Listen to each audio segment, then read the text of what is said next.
Iremos estudar contrato de doação. Olá, meu nome é Henrique Benassi. Hoje nós iremos estudar o contrato de doação. O contrato de doação está previsto nos artigos 538 ao artigo 564 do Código Civil. O contrato de doação é aquele contrato por meio do qual o doador transfere bens de seu patrimônio por uma liberalidade ao donatário. Portanto, para haver contrato de doação, é necessário a transferência de bens de natureza patrimonial, o que significa dizer que os bens que estão no campo existencial, esses não são objeto de doação. Por exemplo, a questão envolvendo o transplante de órgãos, previsto lá na lei de transplante, a lei 9434 de 97. Ali nós não temos propriamente uma doação, Ali não se celebra um contrato de doação. A natureza jurídica ali é de dação e não de doação. Por quê? Porque envolvendo o transplante de órgãos, nós estamos não no campo patrimonial, e sim no campo existencial. Envolve ali direitos da personalidade. Uma outra questão envolvendo aqui também a doação, dentro da definição de contrato de doação, é a liberalidade. A ideia de liberalidade é uma ideia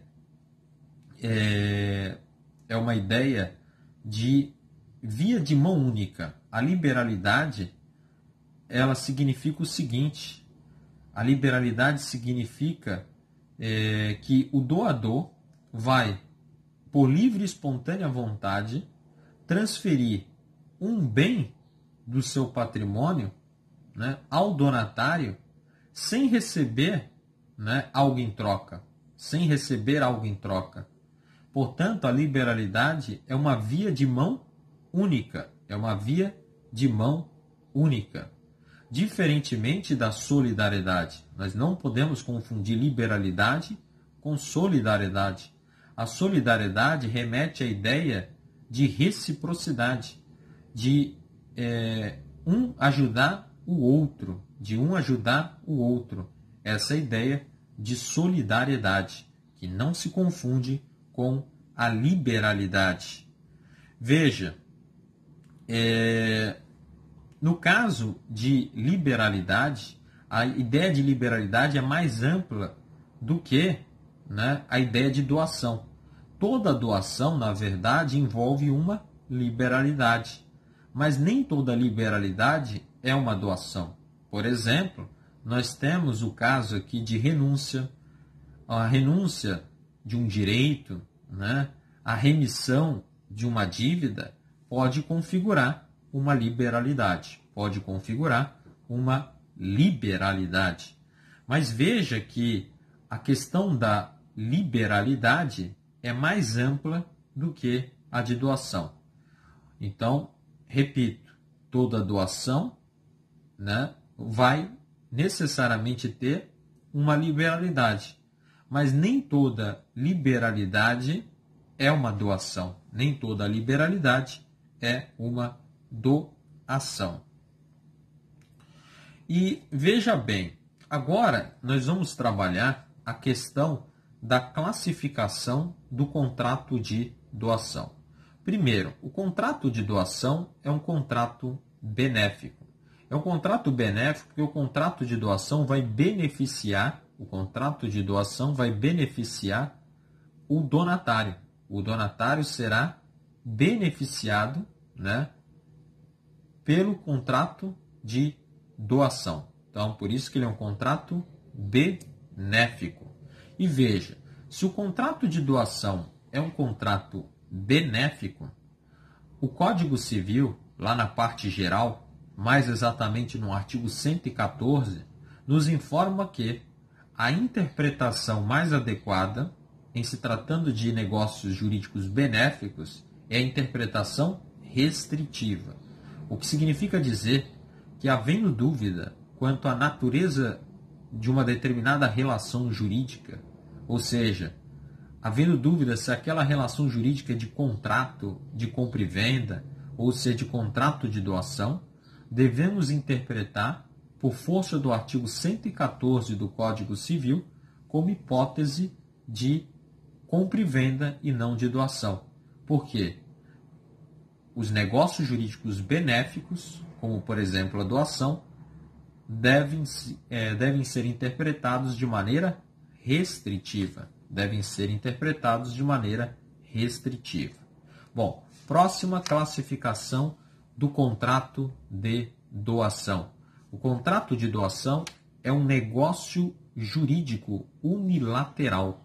É um negócio jurídico unilateral, o que significa dizer que a doação gera obrigação apenas para o doador. Apenas o doador assume obrigações. Terceira classificação. O contrato de doação é um contrato gratuito. E sendo um contrato gratuito, né, o doador terá uma obrigação, né, terá um ônus, aí apenas o donatário assumirá vantagens. Apenas o donatário tem vantagens. O doador só tem ônus, né? Essa é a ideia. E aí veja, essa ideia de gratuidade do contrato de doação sofre exceções. Por exemplo, nós temos alguns casos aí de doação onerosa. E em se tratando de doação onerosa, né, haverá, né, vantagens, né, e desvantagens para ambas as partes, tanto para o doador quanto para o donatário. E quais são os casos, por exemplo, de doação onerosa? Nós podemos citar como hipótese de doação onerosa a chamada doação remuneratória. Lembrando que a doação remuneratória é aquela doação, né, feita, né, em retribuição a um serviço prestado. Nesse caso de doação remuneratória, que é aquela feita em retribuição a um serviço prestado, né, em recompensa a um serviço prestado, aqui cria-se apenas uma obrigação moral, né, sem exigibilidade. É chamada de a doação remuneratória, é um caso de doação onerosa. Não só a doação remuneratória, como também a doação feita em contemplação, né, de um casamento futuro. É a hipótese do artigo 546 do Código Civil. A doação em contemplação de um casamento futuro também é uma exceção e deve ser considerado como doação onerosa. Assim como a doação, né, com o encargo, né? Nós vimos que é possível colocar no contrato de doação, né, um termo acessório chamado de encargo. E nesse caso, havendo um encargo, né, essa doação é considerada como uma doação onerosa. E veja, se a doação é uma doação onerosa, e se tratando de negócio jurídico oneroso, é possível configurar vício redibitório, né, que é aquele vício oculto que a coisa tem, que torna a coisa inapropriada para o fim para qual ele se destina, né, ou há uma depreciação considerável no seu valor. E também nós temos a evicção. Nós sabemos que a evicção é aquela situação em que alguém, né, eu vou perder um bem para alguém que tem um direito, né, sobre esse bem, um direito anterior ao meu negócio jurídico aquisitivo, ao negócio jurídico celebrado.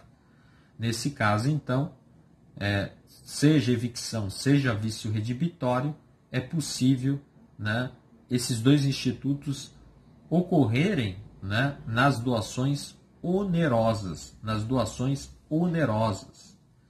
Bom, Vamos para a próxima classificação do contrato de doação. O contrato de doação,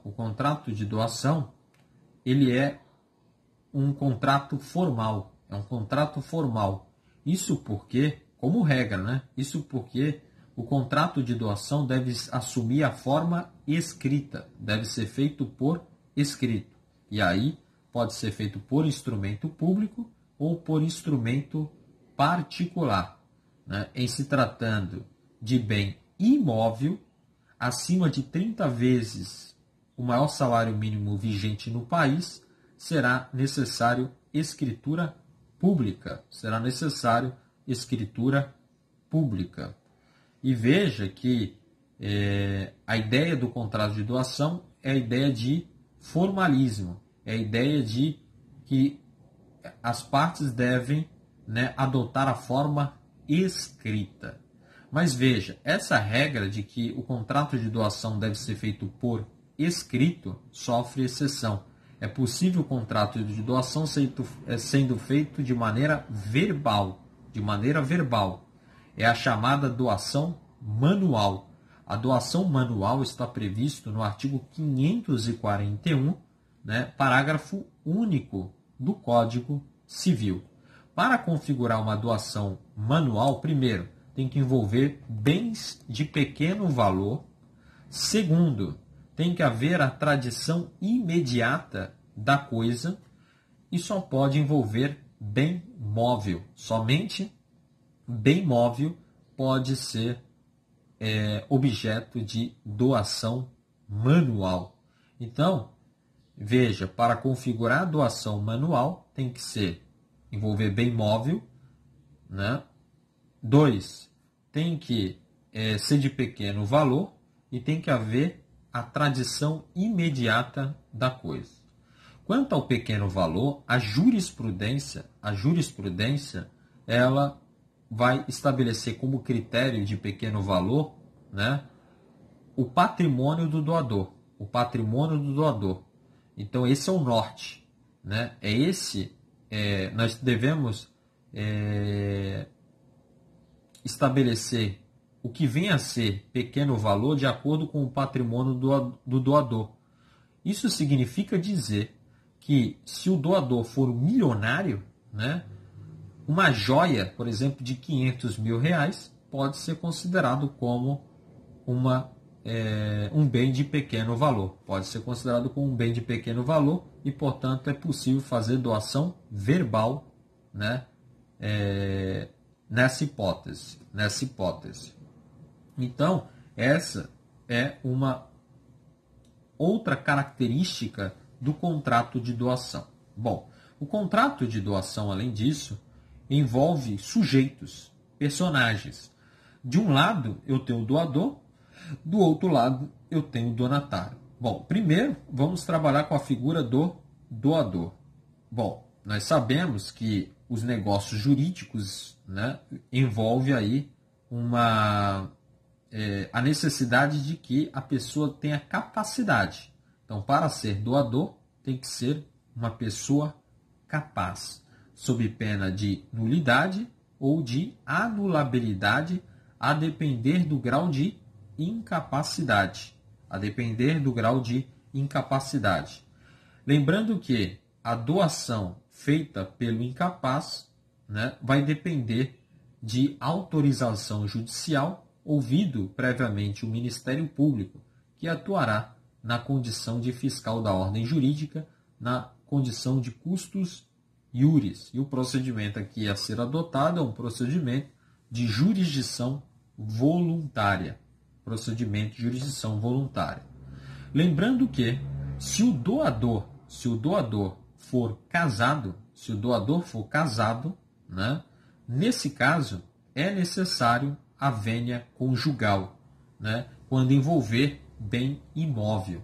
Então, em se tratando de bem imóvel, se o doador for casado, é necessário vênia conjugal. Vênia conjugal é um gênero, e aí nós temos duas espécies. Nós temos a outorga uxória, que é a necessidade do consentimento da esposa, e temos a vênia marital, que é a necessidade de consentimento do marido, né?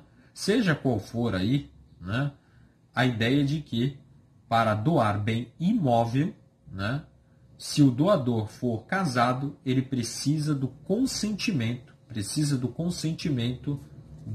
do cônjuge, né? Precisa do consentimento do cônjuge, é necessário. Agora veja, e precisa do consentimento do cônjuge sob pena de anulabilidade desse negócio jurídico, que é o contrato de doação.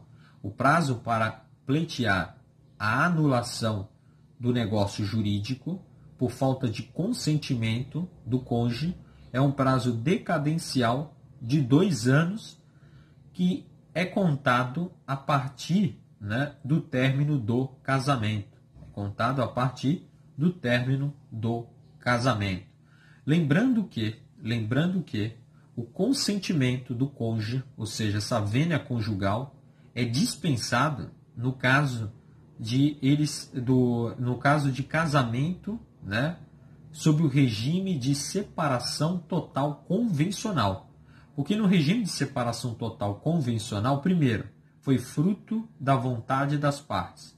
As partes, então, com base na sua autonomia da vontade, elegeram, né, esse regime de casamento por meio do pacto antinupcial. Nesse caso aqui, veja, nós teremos 2 massas de bens.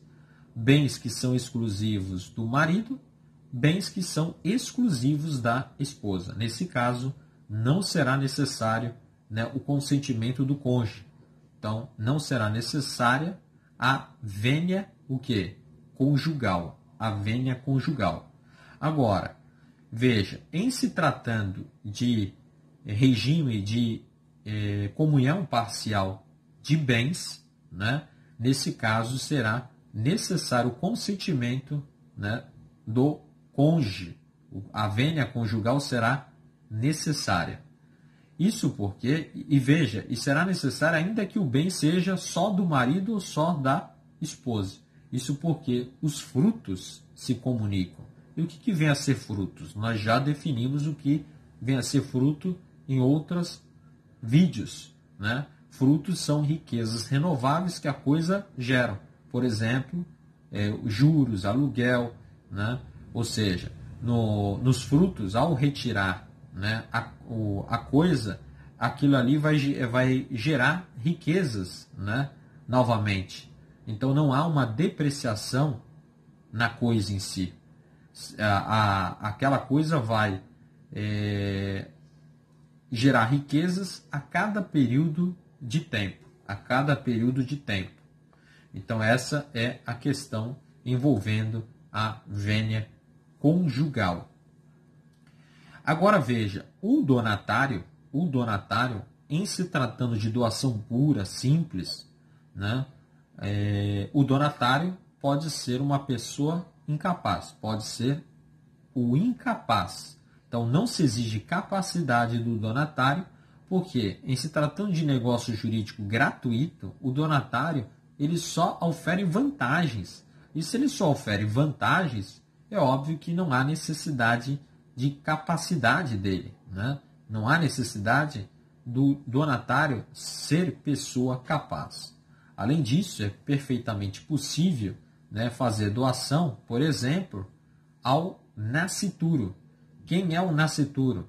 O nascituro é aquele que já foi concebido, mas que ainda não nasceu com vida. É o feto, é o embrião. Então, eu posso favorecer, colocar como donatário o nascituro? Sim. É óbvio que, nesse caso, os efeitos do negócio jurídico, do contrato de doação, ficará sob uma condição suspensiva. Ou seja, os efeitos desse negócio jurídico ficam condicionados ao implemento de um evento futuro incerto, que é o nascimento com vida. Lembrando que aqui essa questão, né, guarda ligação com a questão do direito da personalidade, ou seja, em que momento a pessoa adquire a personalidade. E aí nós temos aqui a teoria natalista, a teoria concepcionista. Resumindo, a teoria natalista diz que os direitos da personalidade surgem com o nascimento, né? Quando a pessoa nasce com vida. Aí ela adquire os direitos da personalidade. Para a teoria concepcionista, os direitos da personalidade só seriam adquiridos, né? Não, já seriam adquiridos no momento anterior, no momento da concepção, no momento em que ela foi concebida, né?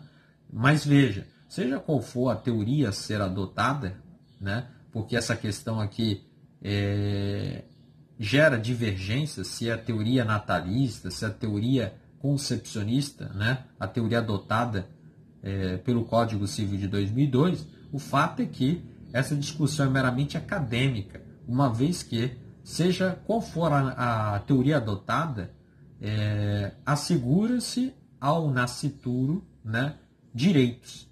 Inclusive, é possível que o nascituro seja beneficiário de uma doação, de um contrato de doação. Então, ele pode ser posto na condição de donatário.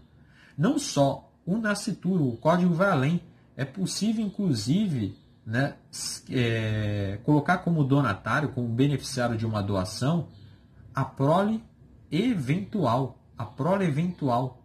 Veja, o que vai ser essa prole eventual? Aqui a pessoa sequer foi concebida. Na prole eventual, o doador vai estipular, né, que vai doar um determinado bem, né, caso aquela pessoa tenha um filho lá no futuro. Tem um filho no futuro. Veja, nesse caso, nós estamos diante de uma doação em favor da prole eventual. Nesse caso também, os efeitos desse contrato de doação ficam sob uma condição suspensiva. Qual que é a condição suspensiva? De, lá no futuro, né, esse filho, né, vir a existir. Esse filho vir a existir. É o regramento, né, do artigo 546 do Código Civil de 2002. Né? Então, aqui, o artigo 546 do Código Civil trata da doação em favor da prole, né, eventual, da prole futura. E veja que, nesse caso, nós teremos uma doação sob condição suspensiva que não comporta, né, retratação. Só vai poder haver retratação, ou seja, o doador só pode voltar atrás, se arrepender, exercer o direito de arrependimento, se houver uma cláusula específica de revogabilidade do contrato de doação. Somente nessa hipótese. Uma outra questão envolvendo a doação diz respeito ao objeto. Então, nós já vimos o sujeito. Nós vimos a figura do doador e a figura do donatário. Bom, em relação ao objeto da doação, nós vimos que pode ser objeto do contrato de doação bem móvel, bem imóvel, bem corpóreo, né? Ou seja, bem tangível, material, e bem incorpóreo, imaterial.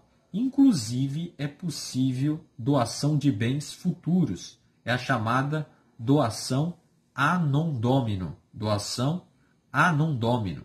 Nesse caso de doação a non domino, doação de bem futuro, nós temos uma verdadeira promessa de doação. E nesse caso, os efeitos do contrato de doação ficam subordinados, né, a um acontecimento, que é o doador se tornar proprietário daquele bem.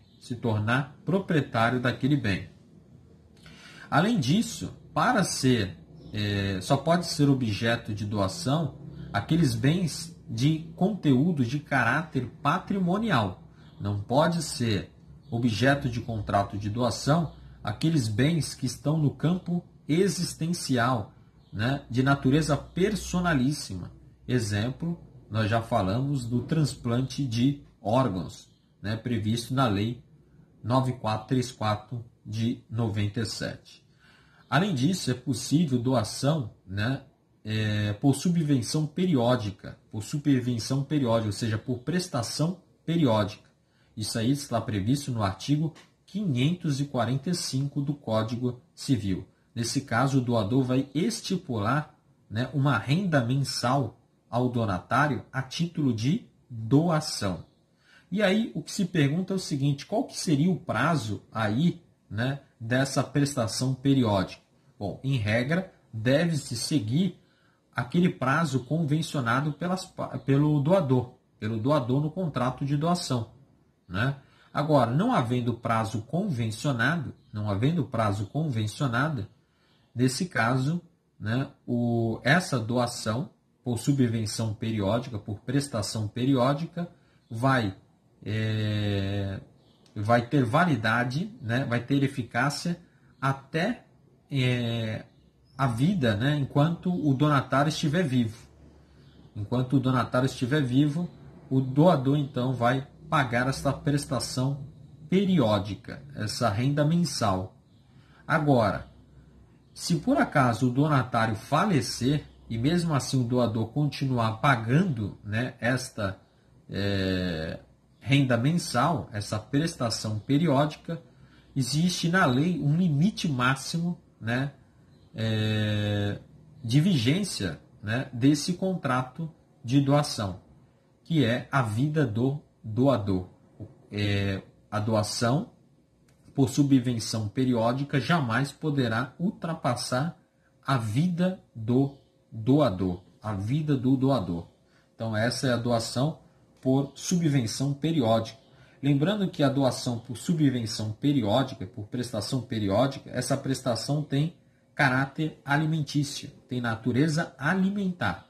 Apesar de ter natureza alimentar, né, caso não haja o pagamento, não pode haver execução, né, por meio de prisão. Essa execução tem que seguir o procedimento comum, né, o procedimento comum de penhora de bens. Não pode seguir esse procedimento específico, né, que é a prisão. Isso porque a dívida do devedor de alimentos, né, só pode gerar prisão em se tratando de alimentos de natureza familiar, com base no direito de família, né? Nesse caso aqui, o direito aos alimentos, né, surgiu por força, né, de um negócio jurídico, de um contrato, né? Então, não admite aí a prisão nessa hipótese. Bom, eu vou dar uma parada por aqui e depois continuaremos o estudo do contrato de doação. Até logo. Assista também os outros vídeos. E não se esqueça de se inscrever no canal.